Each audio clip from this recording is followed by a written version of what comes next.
atau keluarga kehormatan suku Sasak, suku Sasak. Yang namanya tadi apa? Prawireng Jaye Buat.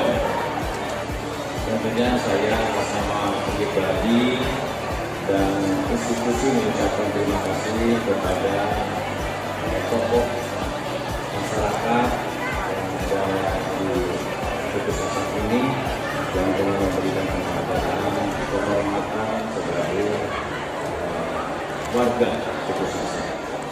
Selanjutnya dengan Bapak Gubernur, hari ini juga dengan tokoh masyarakat, Bapak Pangdam dan Rem, kami hadir untuk melihat secara langsung program pemerintah, yaitu sebuah vaksin dan pembagian sembako yang dilaksanakan oleh anggota TNI Angkatan Darat, yang tentunya dibantu dengan kepolisian dan pemerintah daerah, provinsi dan kabupaten yang ada di daerah dengan bekerja keras, bahu-membahu sama-sama untuk menyelesaikan program pemerintah, yaitu adalah vaksinasi.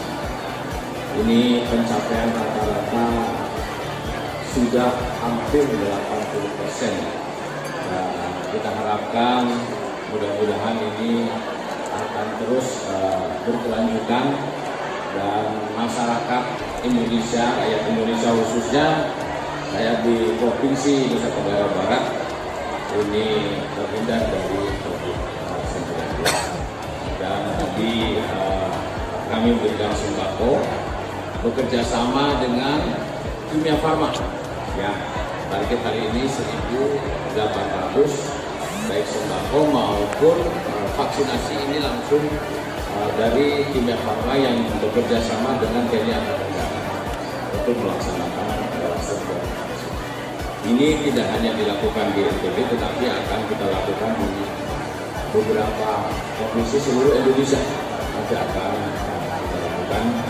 Jadi program ini ya perintah Bapak Presiden Republik Indonesia Bapak Joko Widodo untuk TNI turun ke jalan, turun gunung lah istilahnya, untuk membantu masyarakat. Dan saya TNI Angkatan Darat sudah hadir di tengah-tengah masyarakat serta pemerintah. Inilah yang ingin saya sampaikan, dan kita doakan semua semoga rakyat Indonesia segera terhindar dari pandemi COVID-19, dan mari kita bangun bangsa ini. Landasannya adalah kebinekaan, tiangnya adalah persatuan, dan kesatuan haknya adalah negara kesatuan Republik Indonesia. Rakyat Indonesia yang sehat, maka akan terbangun negara kesatuan Republik Indonesia. Terima kasih. Wassalamualaikum warahmatullahi wabarakatuh.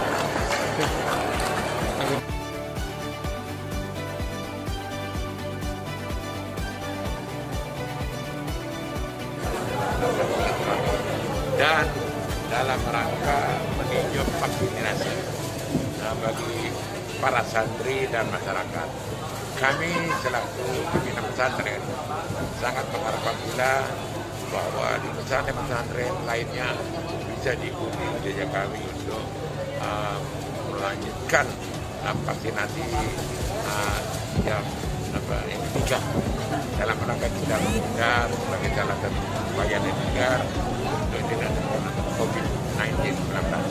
Ini sebenarnya tidak ada, tapi secara aturan ada kendala.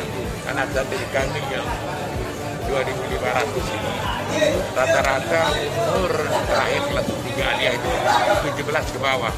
Dia sudah vaksin 2 kali.